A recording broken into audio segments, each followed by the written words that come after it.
Hello दोस्तों, कैसे हैं आप सब। उम्मीद करता हूं कि जहां पे भी होंगे मस्त होंगे, स्वस्थ होंगे और अच्छे से एंजॉय कर रहे होंगे। मेरा नाम विकास है और आज मैं फिर आपके समक्ष उपस्थित हूं एक नए वीडियो को लेकर के, एक नए चैप्टर को लेकर के, एक नए लेसन को लेकर के। मैंने प्रीवियस वीडियो में सारे टेंस को कवर किया है, present, past and future tense को कवर किया है। यदि आपने नहीं देखा है तो जाकर के उसको देखिए। Completely each and every step मैंने बहुत अच्छे से एक्सप्लेन किया है। आप उसको जाइए, देखिए, समझिए। बहुत सारे स्टूडेंट ऐसे होंगे जिनको कि टेंस में थोड़ी सी दिक्कत हो रही होगी, टेंस को ट्रांसलेट करने में थोड़ी प्रॉब्लम हो रही होगी। तो बस आपसे एक रिक्वेस्ट है कि उस वीडियो को जाइए, देखिए, समझिए और प्रैक्टिस कीजिए। तो आज जो मैं यहाँ पे हूँ आपके समक्ष, वो एक नया टॉपिक को लेकर के हूँ और वो टॉपिक है यूजेज ऑफ देयर। यहाँ पे मैं लिख देता हूँ आज का जो मेरा टॉपिक है, यूजेज ऑफ देयर। और ये यूजेज ऑफ देयर जो मैं बताने जा रहा हूँ, इसका मोस्ट जो यूजेज मैं बताने जा रहा हूँ वो ट्रांसलेशन पर्पस के लिए बताने जा रहा हूँ। कभी कभी ऐसे सेंटेंस होते हैं जहाँ पे कि देयर का प्रयोग करके हमें सेंटेंस को फॉर्मुलेट करना होता है, ट्रांसलेट करना होता है। तो उसके लिए हम देयर का प्रयोग कैसे करेंगे, उसके लिए मैं डिस्कशन करने की कोशिश करूँगा। तो चलिए स्टार्ट करते हैं यूजेज ऑफ देयर। तो यहाँ पे इसका यूज जो मोस्टली जो हम करते हैं वो किस चीज़ के लिए करते हैं, यहाँ पे देख लेते हैं कि इसका यूज क्या है और कहाँ पे हम देयर का प्रयोग करते हैं। तो यहाँ पे जो मोस्ट होता है, किसी भी व्यक्ति या वस्तु के अस्तित्व के लिए, किसी भी व्यक्ति या वस्तु के अस्तित्व के लिए,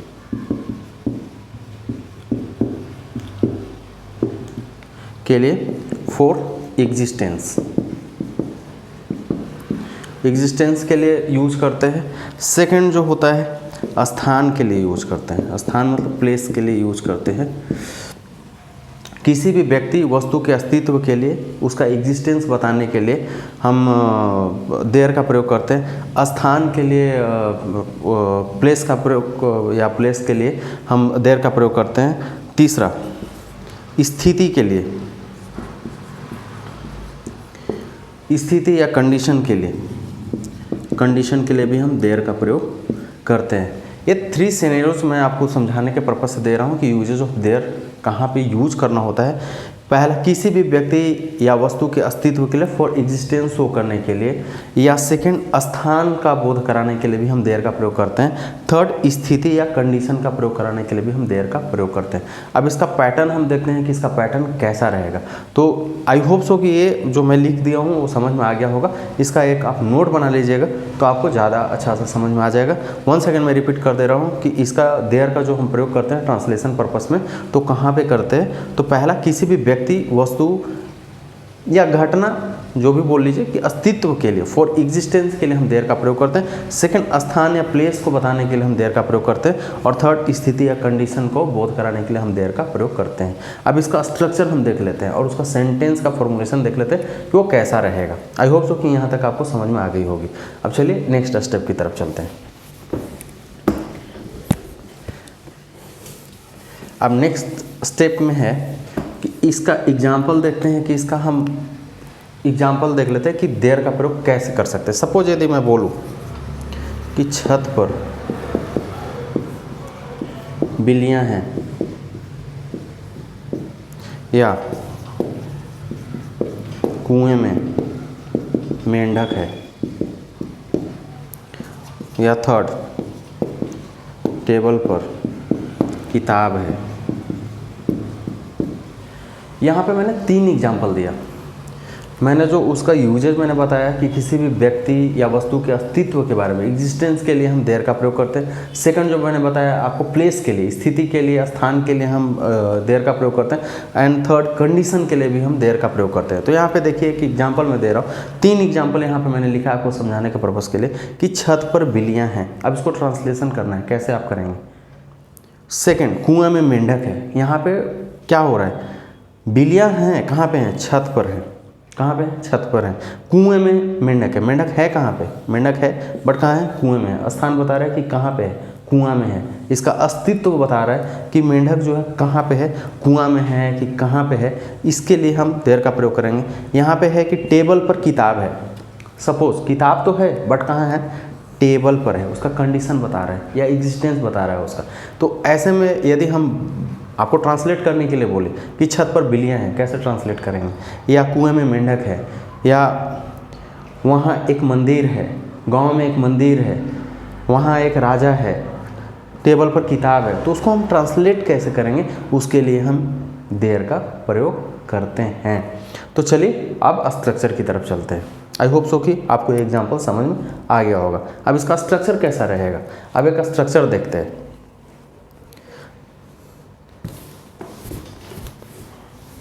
अब इसका स्ट्रक्चर हम देखते हैं अफर्मेटिव सेंटेंस में।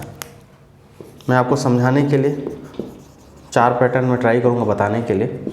अफर्मेटिव सेंटेंस ऐसे सेंटेंस जिससे कि किसी भी काम के होने का बोध होता है या यस का बोध होता है, तो यहाँ पे उसके लिए हम प्रयोग कैसे करेंगे। तो जब भी इस टाइप का एग्जांपल हो कि छत पर बिल्लियाँ हैं, कुएं में मेंढक हैं, वहाँ एक तालाब है, वहाँ एक साधु है, एक राजा है, तो वैसे सेंटेंसेस को फॉर्मुलेशन करने के लिए हम देयर का प्रयोग करते हैं। तो इसका स्ट्रक्चर कैसा रहेगा, इसका पैटर्न या स्ट्रक्चर ऐसे रहेगा, पैटर्न या स्ट्रक्चर।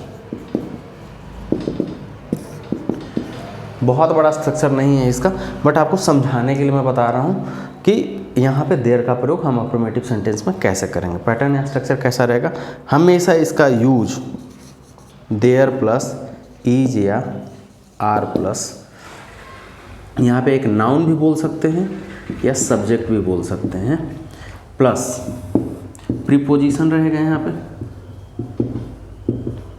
प्लस अगेन नाउन हो सकता है, उसका डॉट डॉट डॉट आगे भी सेंटेंस जा सकता है। बट ये सेंटेंस हमेशा जब भी स्टार्ट होगा देयर से ही स्टार्ट होगा और इज और आर का ही प्रयोग होगा। एम का प्रयोग कभी भी यहाँ पे नहीं होगा, मोस्ट प्रोबेबली नहीं होगा। यहाँ पे 2 ही हमें प्रयोग करना है, is either are plus noun या सब्जेक्ट, आप उसको जो भी बोल लीजिए, और वहाँ पे प्रीपोजिशन डेफिनेटली रहेगा। उसके बाद वंस अगेन नाउन आ सकता है या उसको ऑब्जेक्ट भी बोल सकते हैं आप, object plus dot dot dot उसके आगे का सेंटेंस आपका रहेगा। आई होप सो कि आपको अच्छे से समझ में आ गया। इसका जो स्ट्रक्चर रहेगा वंस अगेन मैं रिपीट कर रहा हूँ, देयर प्लस इज या आर प्लस नाउन या सब्जेक्ट बोल लीजिए, प्लस प्रीपोजिशन, प्रीपोजिशन ऑन भी हो सकता है, एट भी हो सकता है, इन भी हो सकता है, बियॉन्ड भी हो सकता है, अंडर भी हो सकता है। प्रीपोजिशन का जब मैं आपको एक्सप्लेन करूंगा उस समय डेफिनेटली मैं अच्छे से एक्सप्लेन कर पाऊंगा, आपको बताऊंगा कि प्रीपोजिशन के कैसे यूजेज हैं। और प्लस नाउन या object dot dot dot full stop. अब इसका एग्जाम्पल देखते हैं। हाँ, ईज का प्रयोग कब करना है और आर का प्रयोग कब करना है, तो वो भी मैं बता दे रहा हूँ कि ईज का प्रयोग सिंगुलर नाउन, सिंगुलर नंबर, और आर का प्रयोग प्लूरल नंबर के साथ होगा। यह हमेशा ध्यान रखिएगा, इज का प्रयोग सिंगुलर और आर का प्रयोग हमेशा प्लूरल नंबर के साथ में होगा। सिंगुलर नंबर जिससे कि एक ही व्यक्ति का बोध होता है, एक ही वस्तु का बोध होता है, एक ही घटना का बोध होता है, उसको हम सिंगुलर नंबर बोलते हैं। और जो आर है वो प्लूरल नंबर के साथ होगा, प्लूरल 2 या 2 से अधिक व्यक्ति, वस्तु, घटना, स्थान का बोध कराते हो उसको हम प्लूरल नंबर बोलते हैं। तो यहाँ पे यह स्ट्रक्चर ये है। अब इसका एक एग्जाम्पल देखते हैं, इसका एग्जाम्पल कैसा होगा। आई होप सो कि यहाँ तक आपको क्लियर रहा होगा। तो अब एक एग्जाम्पल देखते हैं। सपोज एक एग्जाम्पल जो मैंने पहले एक्सप्लेन किया था उसी को ले लेते हैं कि छत पर बिल्लियाँ हैं।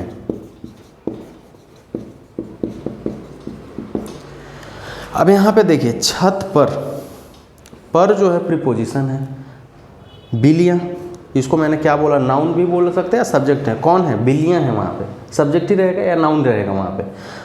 तो यहाँ बिल्लियाँ हैं, कहाँ पे, छत पर बिल्लियाँ हैं। तो अब इसको ट्रांसलेट हम कैसे करेंगे, अब आप खुद से अब समझिए कि इसको ट्रांसलेट कैसे करेंगे हम।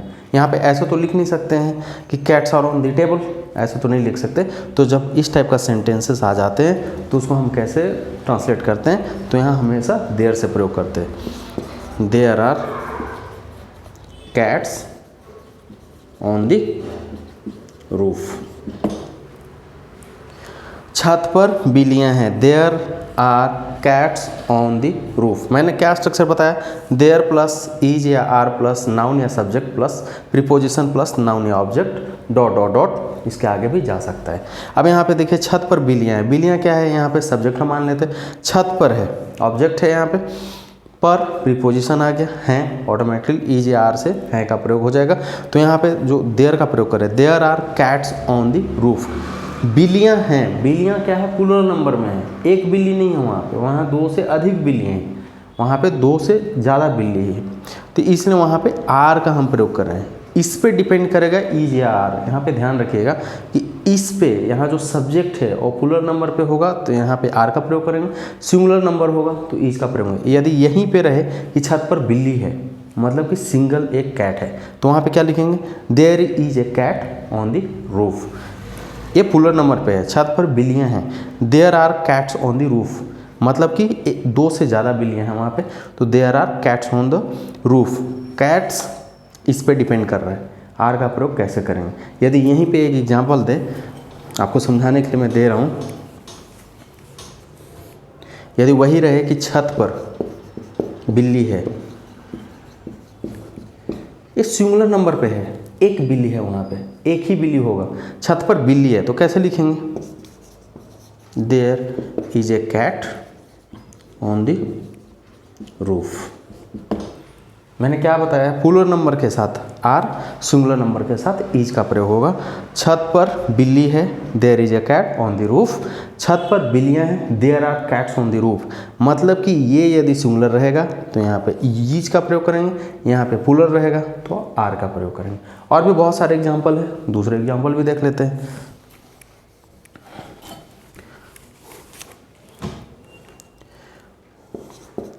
टेबल पर किताब है, जब इस टाइप का सेंटेंस रहेगा हमेशा देयर का प्रयोग करके ही हमें स्ट्रक्चर बनानी है, अदरवाइज वो रॉन्ग हो जाएगा, गलत हो जाएगा।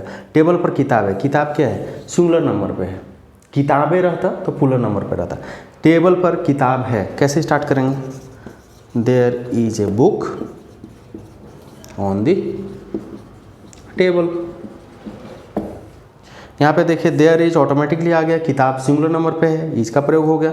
ये बुक, वहाँ पे मैंने बोला noun plus subject, on preposition the table. यहाँ पे कोई वो नहीं है कि प्रीपोजिशन में ऑन आएगा कि एट आएगा, इन आएगा कि बिलो आएगा, अंडर आएगा। It's depend on the sentence, it's depend on the translation कि कैसे हमें बनाना है, कौन सा वर्ड हमें यूज करना है। आई होप सो कि यह स्ट्रक्चर आपको क्लियर रहा होगा। इसीलिए यहाँ पे देयर का मतलब कुछ भी नहीं है, इस देयर का मतलब कुछ भी नहीं है, जस्ट हम सेंटेंस बनाने के लिए इस देयर का प्रयोग करते हैं, इसलिए इसको इंट्रोडक्टरी देयर बोला जाता है। इसका कोई भी मीनिंग नहीं है। कोई भी आपको बोलेगा कि यहाँ पे देयर क्यों लगा रहे हो, तो बोलना कि जस्ट सेंटेंस को फॉर्मुलेट करने के लिए देयर का प्रयोग किया जा रहा है, इसलिए इसको इंट्रोडक्टरी देयर बोला जाता है। इसका कोई भी मीनिंग नहीं है। इसको सेंटेंस को करेक्ट करने के लिए, ट्रांसलेट करने के लिए देयर का प्रयोग किया जा रहा है, इसलिए इसको इंट्रोडक्टरी देयर बोला जाता है। इंट्रोडक्टरी देयर बोला जाता है। इसको मैं फिर से आपको बता दे रहा हूँ कि इस देयर का कोई भी यूज नहीं है, इसलिए इसको इंट्रोडक्टरी देयर बोला जाता है, जिसका कोई भी मीनिंग नहीं है, कोई भी अर्थ नहीं है, जस्ट सेंटेंस को फॉर्मुलेट करने के लिए किया जा रहा है। यहाँ पे कभी भी आप ट्रांसलेशन ऐसे मत कीजिएगा, cats are on the roof.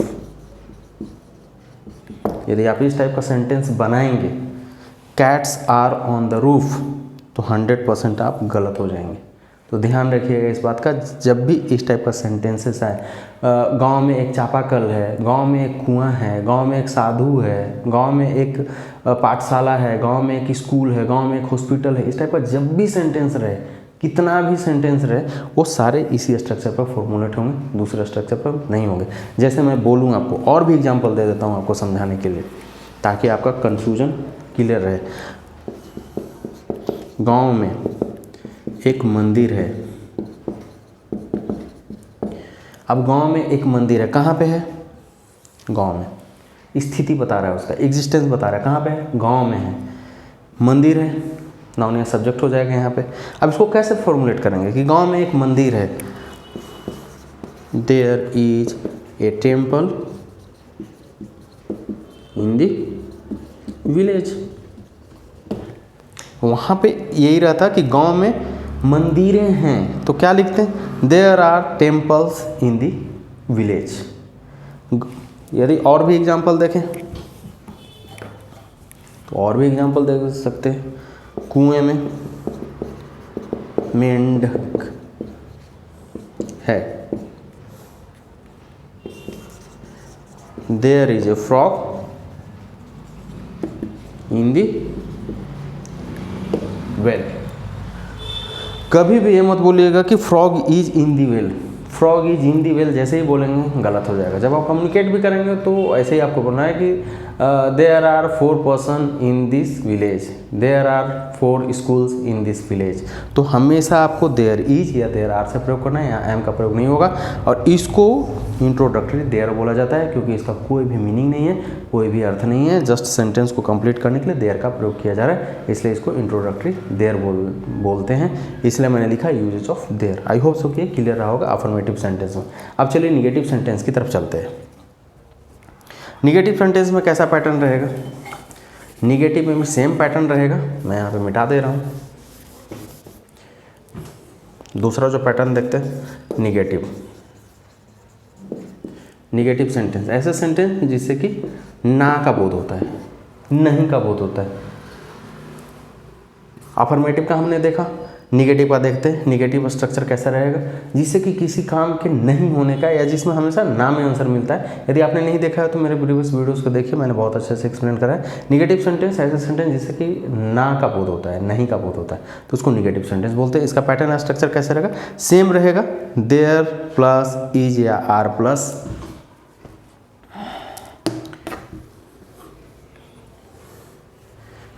ये सेम रहेगा। यहाँ फिर नो या नॉट का प्रयोग हो जाएगा, प्लस नाउन या subject plus preposition plus again noun या ऑब्जेक्ट भी बोल सकते हैं, dot dot dot full stop. ये इसका निगेटिव स्ट्रक्चर है। देयर प्लस इज या आर प्लस नो या नॉट प्लस नाउन या उसको सब्जेक्ट भी बोल सकते हैं। यहाँ पे मतलब उसके बाद जो भी आता है उसको सब्जेक्ट ही बोलते हैं, बट यहाँ पे मैंने नाउन लिखा है, plus preposition plus noun again object रहेगा वहाँ पे जिस पे कि उसका प्रभाव पड़ रहा है। तो यहाँ पे same structure, there plus is या आर प्लस नो या नॉट प्लस नाउन या subject plus preposition plus noun object या dot dot dot dot full stop. ये इसका निगेटिव पैटर्न है। अब मैं बोलूँ कि छत पर बिल्लियाँ नहीं हैं, छत पर बिल्लियाँ नहीं हैं। पहले हमने पॉजिटिव में देखा था, अफर्मेटिव सेंटेंस में देखा था, अब निगेटिव की तरफ देखते हैं। तो there are no cats on the roof. यहाँ पे नॉट का प्रयोग कम कीजिएगा, जनरली मैं नॉट हटा ही देता हूँ। यहाँ पे आपको नो का ही प्रयोग ज़्यादा करना है, नो प्लस, ठीक है, नाउन। छत पर बिल्लियाँ नहीं हैं, there are no cats on the roof. या कुएं में मेंढक नहीं है, there is no frog in the well. गांव में पुस्तकालय नहीं है, देयर इज नो, क्या बोल देंगे उसको, इस टाइप के बहुत सारे सेंटेंसेस रहेंगे, ऐसा कुछ भी नहीं है। There is no library in the village या there is no temple in the village, बहुत सारे ऐसे एग्जाम्पल हो जाएंगे। बस वहाँ पे नो का प्रयोग कर देना है आपको, वो निगेटिव स्ट्रक्चर में हो जाएगा। यदि हम बोले कि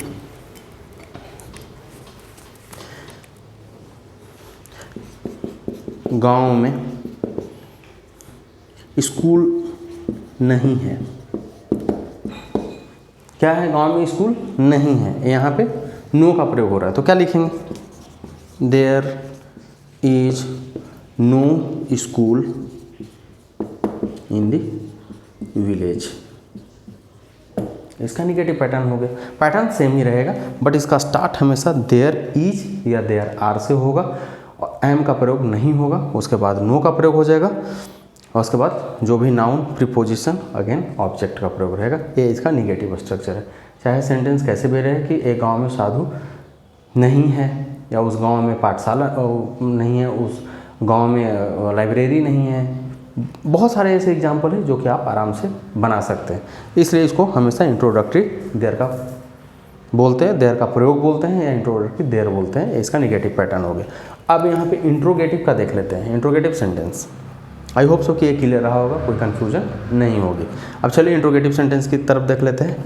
मैं यहाँ से ऊपर से मिटा देता हूँ, स्ट्रक्चर छोड़ देता हूँ यहाँ पे। चलिए 1 सेकेंड में क्लियर ही कर देता हूँ।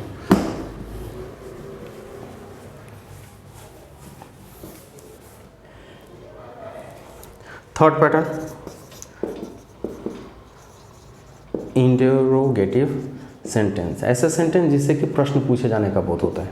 इंटरोगेटिव सेंटेंस ऐसा सेंटेंस जिससे कि प्रश्न पूछे जाने का बोध होता है, जिससे एक व्यक्ति किसी अन्य व्यक्ति से कुछ जानने की कोशिश करता है, उसको हम इंटरोगेटिव सेंटेंस बोलते हैं। अब इसका पैटर्न कैसा रहेगा वो देख लेते हैं। पैटर्न या स्ट्रक्चर कैसा रहेगा वो देख लेते हैं। कुछ नहीं करना है, इज या आर देयर प्लस नाउन या सब्जेक्ट बोल लीजिए plus preposition plus again noun या ऑब्जेक्ट डॉट डॉट डॉट, इसके बाद जो भी रहे इंट्रोगेशन मार्क सेम रहेगा। इज या are plus there plus noun या subject plus preposition plus noun या ऑब्जेक्ट, उसके आगे का जो भी रहेगा उसके बाद इंट्रोगेशन मार्क। अब इसका एग्जांपल देखते हैं। क्या छत पर किताबें हैं?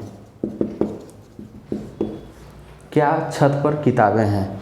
किताबें प्लूरल में है तो हमेशा आर का प्रयोग करेंगे। Are there books on the roof, finish. क्या छत पर बिल्लियां हैं? Are there cats on the roof, simple, कुछ भी नहीं है, जस्ट इसको उल्टा कर देना है, बाकी सेम पैटर्न रहेगा। ये इंट्रोगेशन में हो जाएगा कि क्या कुएं में मेंढक हैं? Are there frogs in the well, या गांव में पाठशाला नहीं, पाठशाला है, सेम वैसे ही बोलेंगे, क्या गांव में पाठशाला है? Is there is school in the village, same उसको स्ट्रक्चर को जस्ट उल्टा कर देना है। इंट्रोगेटिव में पैटर्न सेम ही रहेगा, वहाँ पे प्रयोग हमेशा देयर को ही करना है, ऐसा नहीं है कि वहाँ पे दूसरा आ जाएगा। पुलर नंबर के साथ में आर और सिंगुलर नंबर के साथ इज का प्रयोग करना है, वो आपका इंट्रोगेटिव सेंटेंस में हो जाएगा। अब फोर्थ पैटर्न की तरफ चलते हैं, इंट्रोगेटिव नेगेटिव सेंटेंस। ये हमारा लास्ट स्ट्रक्चर होगा, वो भी आपको समझाने के लिए बोल रहा हूँ। जनरली जो यूजेज होते हैं अफर्मेटिव में ही होते हैं या निगेटिव में ज़्यादातर यूज होते हैं और कम्युनिकेशन के लिए ज़्यादा यूज होते हैं। अब इसका जो फोर्थ स्ट्रक्चर है वो देख लेते हैं, interrogative negative. Interrogative negative sentence ऐसे सेंटेंस जिससे कि नकारात्मक में प्रश्न पूछे जाने का बोध होता है। प्रश्न तो पूछा जा रहा है बट नकारात्मक तरीके से पूछा जा रहा है, नेगेटिव में प्रश्न पूछा जा रहा है। कुछ कोई व्यक्ति प्रश्न नहीं पूछ रहा बट नकारात्मक तरीके से प्रश्न पूछ रहा है, इसलिए इसको इंट्रोगेटिव नेगेटिव सेंटेंस बोलते हैं। इसका भी पैटर्न सेम रहेगा। इसका पैटर्न कैसा रहेगा वो देख लेते हैं।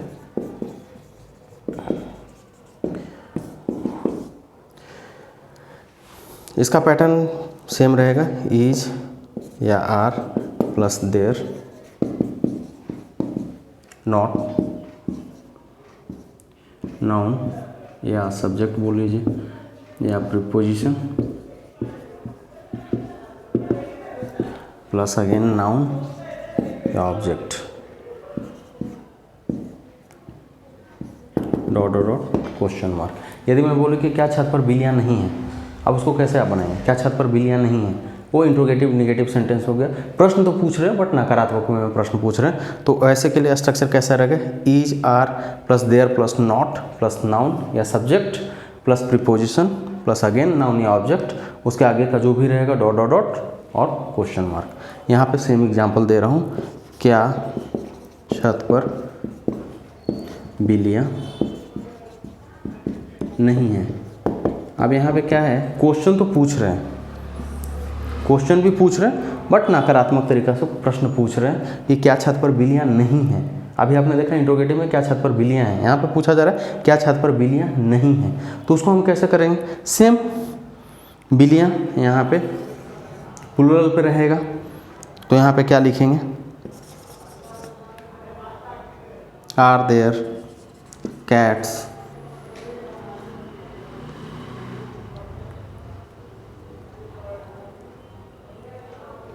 या इसको ऐसे भी आप बोल सकते हैं कि आरंट भी कर सकते हैं, इजेंट भी कर सकते हैं, ऐसा कुछ नहीं है। इसका एक और स्ट्रक्चर भी कर सकते हैं कि इजेंट या आरंट। यहाँ पे यदि मैं ऐसे लिख दूँ यहाँ पे, तो एक और भी स्ट्रक्चर ऐसे दे सकते हैं आप,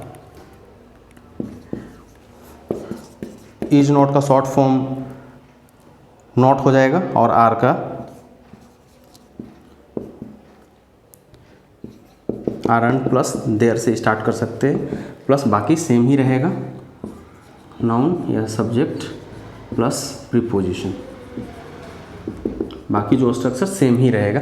यहाँ इजेंट से भी कर सकते हैं, आरंट से भी कर सकते हैं, प्लस देयर प्लस नाउन या subject plus preposition plus noun या object dot dot dot question mark. अब इसका एग्जांपल देख लेते हैं।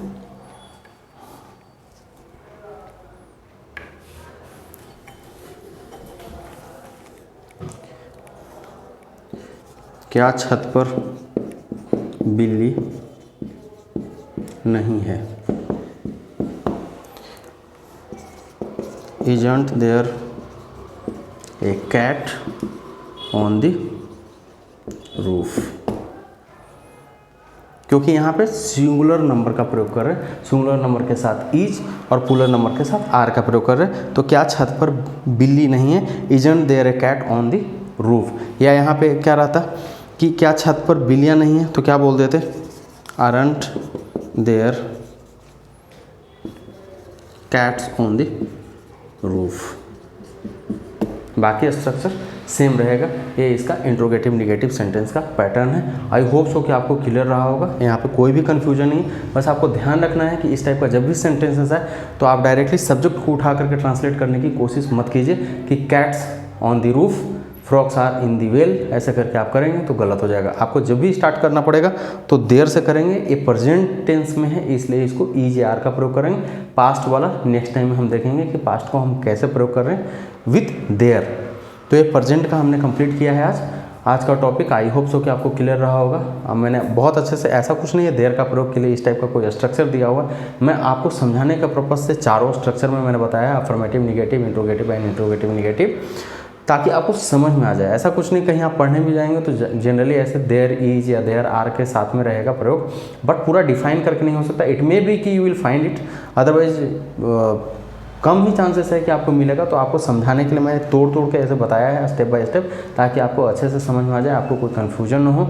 या इजेंट बोल दे तो इज नॉट का शॉर्ट फॉर्म वो हो गया, आर का शॉर्ट फॉर्म आरंट बोलते हैं, विल नॉट का वॉन्ट, शैल नॉट का शांट। तो समझाने के लिए मैंने आपको बोला है। तो चारों स्ट्रक्चर आप प्रैक्टिस कीजिए, जितना बहुत सारे एग्जांपल्स है कि जो मैंने दिया है आपको कि टेबल पर किताबें हैं, छत पर टेबल हैं, या टेबल पर फल हैं, बहुत सारे ऐसे हैं जो आपको बनाना पड़ेगा। स्ट्रक्चर आपको मैंने बताया है, और आपको बस रिक्वेस्ट यही करूँगा कि आप जितना ज़्यादा सेंटेंसेस को बनाइए, उसको ट्रांसलेट करने की कोशिश कीजिए।